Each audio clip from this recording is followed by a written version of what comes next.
နွေဦးရဲ့ပူပြင်းတဲ့နေအောင်အောက်မှာမိနွယ်တယောက်ချွေးတလုံးလုံးနဲ့ခြံဝင်းကြီးတစ်ခုရဲ့ရှေ့မှာရပ်နေမိတယ်။သူမရဲ့မိခင်ဖျားနာနေတာကြောင့်စီးဖို့အတွက်အခြားအားကိုးရမရှိတော့ဘဲနေမျိုးရဲ့အချမ်းသာဆုံးဖြစ်တဲ့ဒေါ်တုခစီမှာငွေနှဲငယ်ချေးဖို့ရောက်လာတာပါ။အဲ့ကန်ထဲမှာထိုင်နေတဲ့ဒေါ်တုခကတော့တမိုးကြီးစက်ပစိုးကိုဝစ်ဆင်ထားပြီးလက်ထဲမှာပန်ကာတစ်ချောင်းကိုရက်ခတ်နေပါတယ်။မိနွယ်ဝင်လာတာကိုမြင်ပေမဲ့မျက်တောင်တစ်ချက်မခတ်သလိုနှုတ်ဆက်စကားလည်းမဆိုပါဘူး။အန်တီ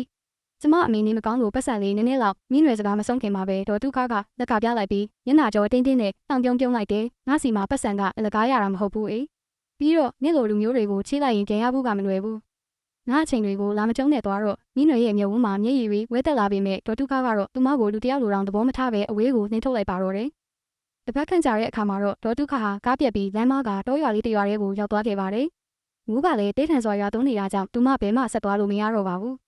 အနီးနားမှာရှိတဲ့ဝါတဲ့အိမ်လေးတစ်လုံးစီကိုသူမအကူအညီတောင်းဖို့ဝင်သွားခဲ့ရတယ်။အိမ်ထဲကိုလှမ်းဝင်လိုက်တဲ့အခါသူမမြင်လိုက်ရတာကတော့ပြီးခဲ့တဲ့အပတ်ကသူမနေထုတ်လိုက်တဲ့မိနွယ်ပဲဖြစ်ပါတယ်။ဒေါ်တုကစိတ်ထဲမှာငါ့ကိုရံပြန်လုပ်တော့မှာပဲလို့တွေးပြီးကြောက်စိတ်ဝင်သွားမိတယ်။ဒါပေမဲ့မိနွယ်ကတော့သူမကိုမြင်မြင်ချင်းပြပြတလဲကြိုဆိုပါတယ်အန်ဒီ။မိုးရီအရန်ဆိုနေပြီးအထဲဝင်ပါအောင်တဲလေးကတေးပေမဲ့မိုးလုံပါရဲ့ရှင်မိနွယ်ကသူမရဲ့တထဲထဲသောတပတ်အစ်လေးကိုထုတ်ပေးပြီးဒေါ်တုခကိုအဝတ်စားလဲခိုင်းပါတယ်။အိမ်မှာရှိတဲ့ထင်းမီးပိုလေးပေးမှာအနှွေးတယူဖို့နေရာပေးပြီးသူမတို့မိသားစုအတွက်ဆက်ထားတဲ့ထမင်းဖြူပူပူနဲ့ဟီးရီလေးကိုအာနာပါနာကျွေးမွေးပါတယ်။ကျမတို့မှာကောင်းကောင်းမွန်မွန်မရှိလို့အာနာလိုက်တာအန်တီရဲ့။ဒါလေးပဲသုံးဆောင်ပါဦးမိနွယ်ရဲ့အပြုံးကရိုးသားလုံးလာသလိုသူမရဲ့အဲဝတ်ကြည်ပုံမှုကဒေါ်တုခရဲ့မာနတွေကိုအကြီးတော်ကြစေခဲ့ပါတယ်။ငိုးတိတ်လို့ဒေါ်တုခပြန်ခါနီးမှာသူမရင်ထဲမှာတခုခုကိုပြင်းပြင်းထန်ထန်ခံစားလိုက်ရပါတယ်။ချမ်းသာတဲ့သူမကစင်းရဲသားတွေကိုလူမထင်ပဲဆက်ဆံခဲ့ပေမဲ့စင်းရဲတဲ့မိနွယ်ကတော့ရန်ညိုးမထားပဲသူမမှာရှိသမျှအကောင်းဆုံးအရာတွေနဲ့ရွေးထွေးစွာအိတ်ခံခဲ့လို့ပါဒေါ်တုခဟာသူမရဲ့အိတ်ထဲကပတ်စံအိတ်ကိုထုတ်လိုက်ပြီးမိနွယ်ရဲ့လက်ထဲကိုထည့်ပေးလိုက်ပါတယ်